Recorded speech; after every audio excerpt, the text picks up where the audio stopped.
Hello again, everyone. My name is Cory Wolf. I'm the Director of Offensive Security at Risk 360. This is our weekly Cybersecurity Executive Brief. Appreciate you joining me here today and want to just jump right into it.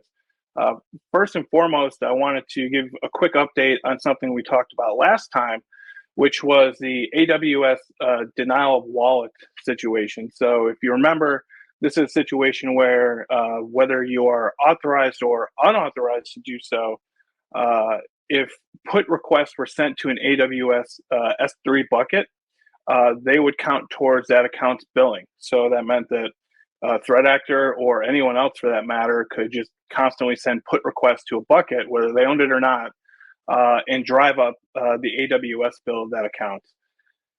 Good news is that AWS, actually Amazon's chief evangelist, did take to X this week to let us know that S3 engineers are implementing a fix so that those put requests will not count towards the customer's billing.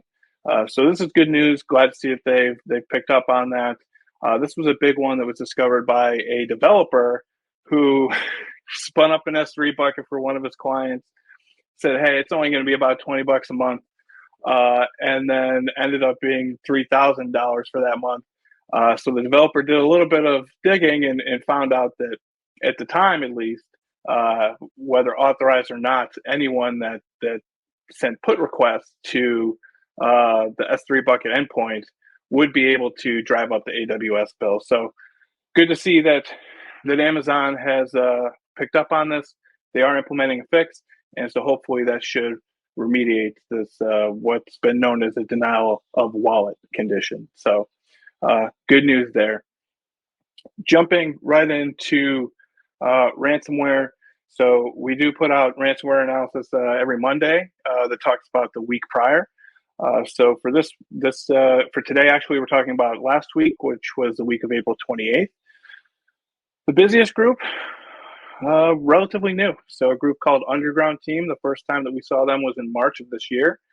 Relatively new, but pretty busy last week with a total of 11 groups. 11 organizations that they have ransomware to claim to have ransomware.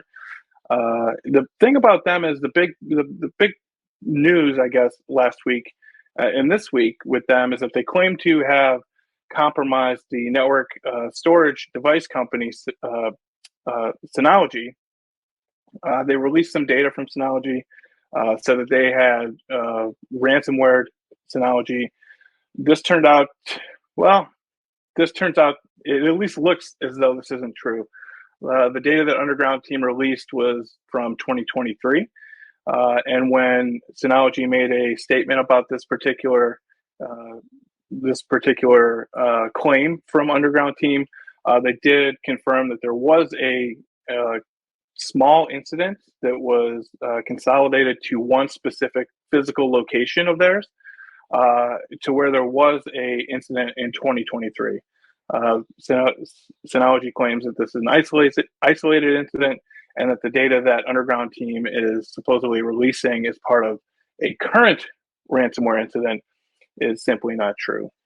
So you'll notice here that in our analysis, we have not been including Lockbit because there have been posts on some of their leak sites, but analysis shows that a lot of the data that they've been posting is from old incidents. So not to say that there aren't new ones. Maybe there are, but it's certainly looking like many of them are just reposts pretty much. But big news with Lockbit this week is that you might have known that a couple months back, the U.S. and the U.K. Took down much of their infrastructure, which is why we think these reposts, that they just keep reposting old data, is to give the illusion that they're still active and as powerful as they really are. But there was a big takedown a few months back. Lockbit came back, stood up some more of their leak sites. But what's interesting is that this week, one of their other leak sites was revived by the US, the UK, and the Kronos Task Force to say that, hey, we're going to be releasing some information about the leader, gentleman that goes by Lockbit Sup. We are going to release information on him. As you can see here, they took over one of the Lockbit websites and repurposed some of the posts there to allude to some of the information that they were going to be releasing. As you can see, talking about, of course, who is Lockbit SUP, some other information, report cyber attacks, that kind of information. But what they said was, if you clicked on that who is Lockbit SUP post, it would say that, hey, more information is coming on Tuesday the 7th, to which it did. So on Tuesday the 7th, this revived Lockbit site was updated, and authorities released the information of Lockbit SUP. They really gave quite a bit of information about him. His name is Dmitry Koroshev. Hope I'm saying that right. But they released tons of information about him. So things about the car that he drives, where he lives, restaurants that he liked to frequent. Supposedly he really enjoyed the Cheesecake Factory. But lots of information about this particular individual. They also did release a indictment, at least in the U.S., for Dmitry. But this was something where, when Lockbit was originally taken down, they said they were going to release the information about Lockbit SUP. They did not. However, they have followed through on this, and you should definitely check it out. More information in the link that was posted in the comments and also in the description. So this is an interesting tactic that you're seeing Five Eyes groups start to take, where they're basically shaming this person and saying, hey, we know everything about you. We know where you live, what you do, who you talk to. The other good thing about that is that if you basically dox this person, other criminals are less likely to work with them, because they know that now the risk is higher. And interesting tactic, being a little bit more aggressive with these ransomware leaders and the people involved in them. So good to see that happened, and that they're making strides there. One other item that I thought would be interesting and that you should probably know about, there is an issue known as tunnel vision, which affects virtually all VPN devices. So tunnel vision was released by a group of researchers who discovered that by controlling the DHCP server on the network to where the user is. So of course, most of us are on our home networks nowadays, but if you could control the DHCP server where the user is, you could effectively bypass, I shouldn't say bypass, but man in the middle, all of the VPN traffic, which completely negates one of the biggest benefits of having a VPN. This has been around since at least 2002. We do think that some threat actors may have known about this. This is something that would be done by a very advanced threat actor. This isn't something to where run-of-the-mill threat actors would necessarily be able to execute on this. You would need access to the home network to where the person is, the DHCP server, but it is possible to modify and view VPN traffic. So no clear fix. It's really based on an option in DHCP, and DHCP is pretty old. But as it stands right now, there is no complete fix, but just something to monitor, at least when you're doing host-based checks and things of that sort on the devices that are running EDR or VPN or any other corporate device you might have, to ensure that, check that option 121 in the DHCP settings. You should be able to do it with things like Cloudflare Warp and other type of endpoint software. But this is a big one called tunnel vision. We don't know exactly who has exploited this, but it's a big one. So something to take note of. Lastly, CISA has added a new vulnerability to the known exploited vulnerability catalog, and this is another GitLab vulnerability.